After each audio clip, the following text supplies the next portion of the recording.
welcome to this episode of Horrific History Hauntings. I'm Beth. And I'm Ramey. We're your hosts, here to talk about the stories the history books ignore. From horrific epidemics and ghostly hauntings to the catastrophes and tragic events that have sickened humanity. What are we talking about today? You've been asking me to do the Flatwoods Monster, so we're doing the Flatwoods Monster. I love the Flatwoods Monster. This is going to be a little series. I mentioned before that I wanted to do some Appalachia-themed mini-series type thing. So this is going to be called Tales of Terror in the Eerie Appalachias. Flatwoods Monster shows up in Fallout 76. I knew about it also because of the location, how relatively close it is to the Mothman incident. Yeah. It's also in West Virginia. Yeah. And today in history, we're still recording October 19th. On October 19th, 1994, Jessie Temendequez was charged with the murder of 7-year-old Megan Conca in New Jersey. Those are difficult names. They are. Her death led to the creation of Megan's Law, which was a law that was passed in 1994 that requires information about convicted sex offenders to be made public. Megan was last seen riding her bike outside her home in Hamilton Township, New Jersey on July 29th. When her parents found her bike, but not her, on the lawn, they immediately began searching for her. The next day, her body was found in Mercer County Park. Jessie, who lived across the street and had prior convictions for sexual assault, was arrested. After the crime, Megan's parents pushed for the new law and argued that if they had known about Jessie's past, they could have better protected their daughter. That is also reasonable. Yeah, which I feel like that should have been a thing anyway. Yeah. Especially if they're around children. But that's all of the little short one. I figured I would keep that one simple. That was horrible. Yep. On to the Flatwoods Monster. Yay! It's also known as the Braxton County Monster or the Phantom of Flatwoods. That one sounds cool too. Also called the Green Monster. It is green, yes. It's and red. It's like a Christmas ornament.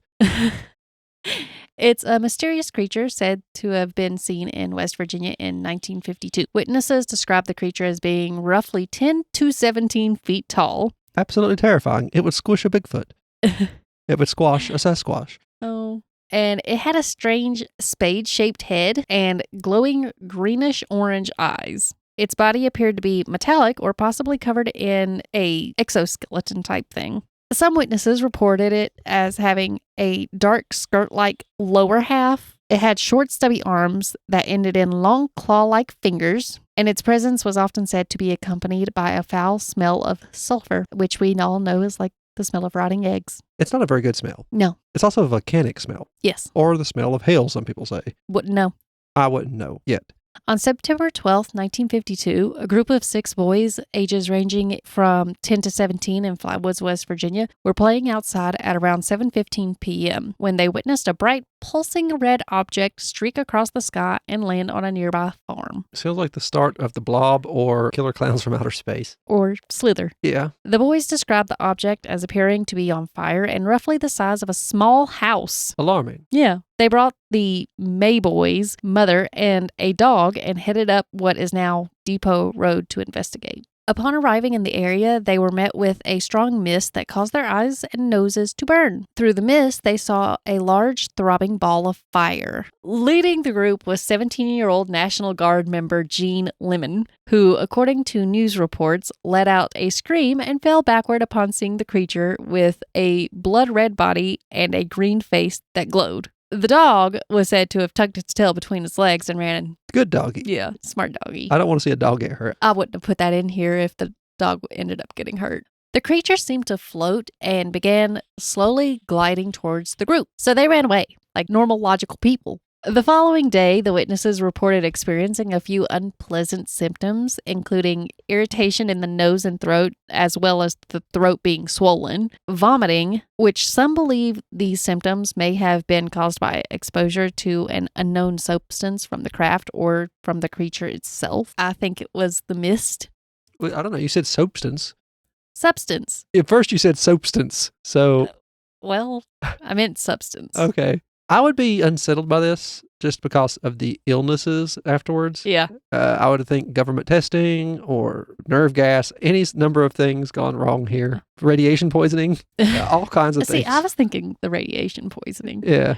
The encounter made the local and national news, causing people to be frightened. The Air Force decided to investigate. They sent a team of investigators, part of a project called Project Blue Book, to Flatwoods, as well as other places around the country to see what all the fuss was about. Is this the Men in Black that showed up? Some said that it was Men in Black, which We also mentioned the Mothman, so that would make sense if these people were a part of it. Mm-hmm. Some of the theories behind this encounter are it was an alien visitor. That seems like the going one right there.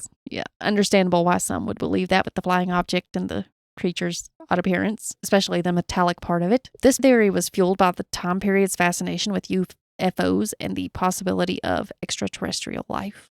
Which was happening last year, the year before, when the government had their big hearing on UFOs and such. Yeah. Another theory is it was a barn owl. I've seen barn owls. They've never made me itchy or sore throat.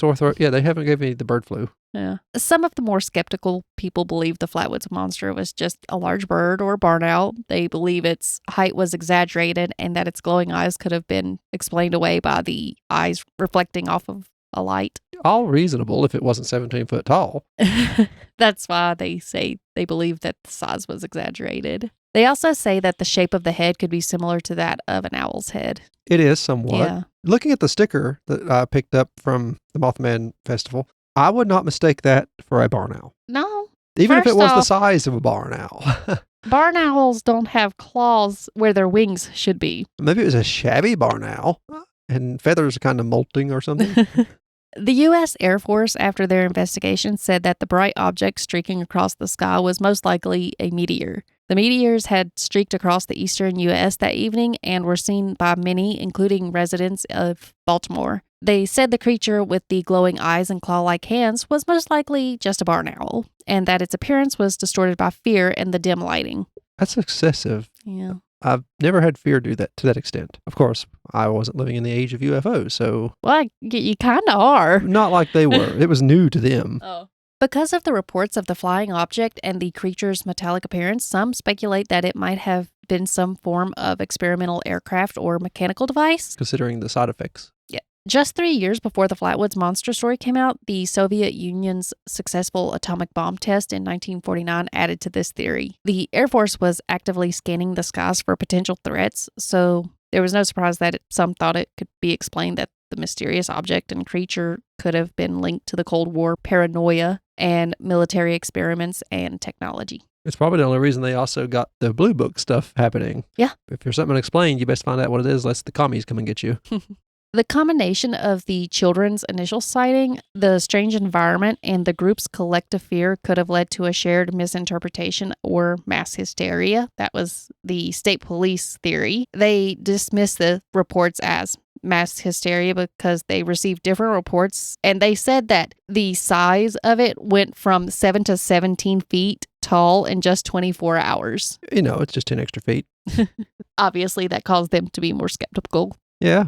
However, one source I found did say that when the police investigated, they found what looked like spots of oil in the location. Very peculiar. The pungent mist encountered by the witnesses, coupled with the symptoms they experienced, has caused speculation that they might have been exposed to some kind of chemical or gas. That's another going one. That makes sense. Yeah. Most mist doesn't make you feel that way. This exposure could have potentially affected their perceptions or induced hallucinations. Another theory is that the entire event was simply a hoax that just frightened the group. That'd be fun. Yeah. It's considered a cryptid now, right? Or is it just a thing that happened? I believe it's considered a cryptid, yeah. Okay, like Sasquatch or Mothman. Yeah. Some speculate that the creature could have been an undiscovered species of animal. I've never seen a metallic animal.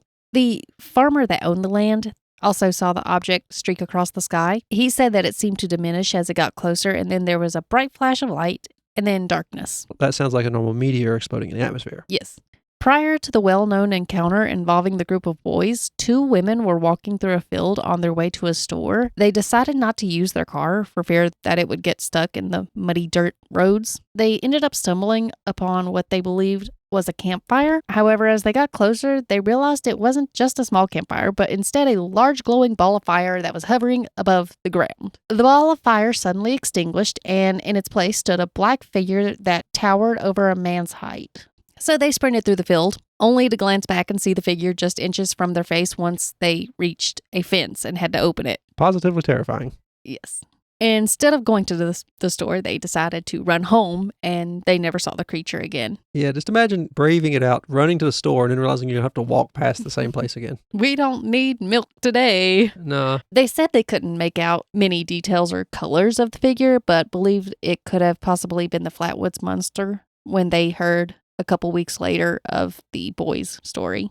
On September 13th, 1952, a couple was driving home with their infant son, and they decided to take the scenic route along the back road when suddenly their car stalled without explanation. A foul odor filled the air, causing the man to suspect it was caused by the car trouble. So he got out of the vehicle and popped the hood to investigate when he noticed a bright flash of light from the nearby woods. And that also caused the smell to get stronger about that time. But he chose not to investigate and mind his own business. Good man. He was heading back to get into the car until his wife broke the silence with a loud scream. It smells like rotten eggs. He turned around and he seen an unexplainable creature standing behind him. He hopped back into the car quickly and hid in the floorboards with his family. He just hopped in and hid and didn't bother. They're just sitting there. Oh. He remembered the creature didn't have legs, and instead its lower half was a solid form. I also found a survival guide to help if you found yourself face to face with the Flatwoods Monster or any other identified creature while doing this research. I did not see that coming. So, of course, I had to add it. Rule 1, stay calm.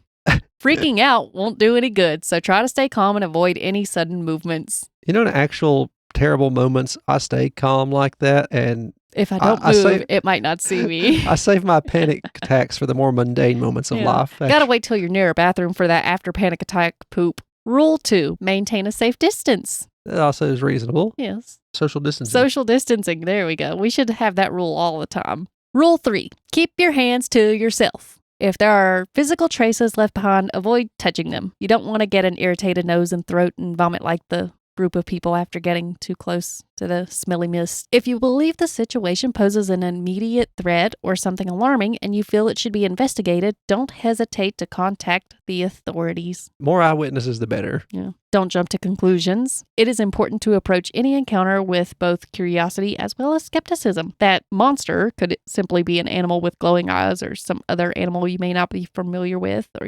rabies. And this one should just be a rule for everyone and everything in general. Respect privacy. If you spot something unusual on private property or a restricted area, remember to respect boundaries and obtain permission before investigating. That is particularly important for the people who live around Area 51. That's what I put. This is especially important in the Appalachian Mountains, where folks are known to be fiercely protective of their land and loved ones. We tend to get suspicious of strangers on our property around here. So mainly because it's so hard to get to in general. Yeah. So if you show up here, we assume you know about something or want something. Or have bad intentions, one or the other. Yeah, or you're dropping off something. Yeah. Obviously, we're not going to start blast. Some people will, but no. I mean, I personally will ask, what you want first. We're like the people from that Cinderella meme. That woman staring down from her window at everybody when somebody turns around in my driveway. Yeah, but we're in the woods in a holler. Yeah. Why are you turning around in one of the creepiest, bad for your vehicle driveways there is? Our neighbors have a similar holler right up beside us. Actually, theirs is harder to get up into. And usually that's what the people who come in and turn around are doing, are heading towards their place, and the GPS just took them to ours. Yeah. Trying to stay out of people's business unless it's absolutely necessary. Yeah. If we're friendly with that, we'll usually just walk down and be like, are you lost or are you hunting for someone? Do you have a package for me? That's usually the question I still hide from them too. I run to the bathroom and I hide. Oh, yeah, you have windows all along your front part. So yeah. Ours is only one big door and no window you can see through, so we don't have to hide from the delivery people. The town of Flatwoods in Braxton County, West Virginia, have embraced the legend of the Flatwoods Monster in a few ways. The Flatwoods Monster Museum contains newspaper clippings, toys, and other artifacts that are related to the legend and offer visitors a glimpse into the history and lore surrounding the cryptid. There's a dedicated monument that stands in town and a giant chair dubbed the Flatwoods Monster Chair, where you sit and take pictures. The town also hosts Flatwood Monster-themed celebrations throughout the year, from festivals to guided tours that take visitors to the place of the original sighting. I also found a source that said they have a cheeseburger called the Flatwoods Monster. It's red and green. I have no idea. I just made that up. We need to go to Flatwoods. It's not far away. I have it on about a day-long road trip plan made on Google Maps. Mhm. And it takes us past an asylum and just a couple of places like Flatwoods and other spooky things. They're all very close to us, considering. Yeah. Oddly enough, our hometown of Abingdon doesn't have a whole lot of spooky history, considering. Yeah, you got the few Civil War ghosts. What town doesn't have those? Yeah.